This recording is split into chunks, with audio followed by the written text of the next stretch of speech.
In September, addressing the UNGA, Chinese President Xi Jinping proposed a global development initiative calling for a more robust, greener, and more balanced global growth.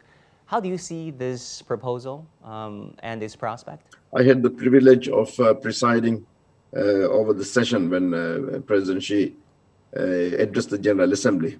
And therefore, I heard from firsthand President Xi's announcement. And I think it's an excellent announcement.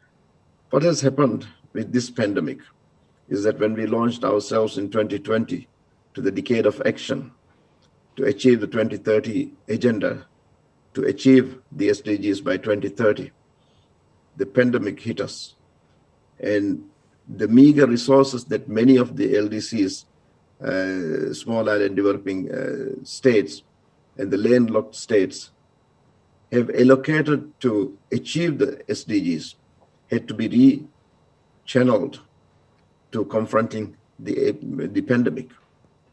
So the SDGs are not looking as achievable, but we need new initiatives. We need to make sure that we turn this around from a decade of action to a decade of recovery. We have the LDC +5 conference coming up. I hope China will show its leadership once again at the LDC +5 conference. All right, President Shahid, let's move on and talk about China and the United Nations. This year marks the 50th anniversary of People's Republic of China's membership back at the United Nations. What do you think are China's major contributions to the United Nations system? Well, I congratulate China for the anniversary of the resumption of its lawful seat. The 50th anniversary is remarkable. Within these 50 years, China has shown that China is fully committed to multilateralism. As a permanent member of the Security Council, it has continued to play a very important role in the maintenance of international peace and security.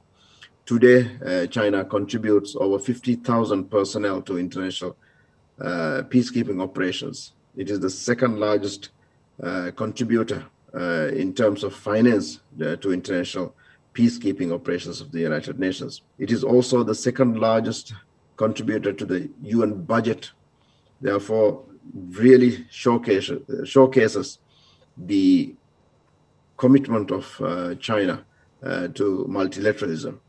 And I commend Chinese leadership for this commitment.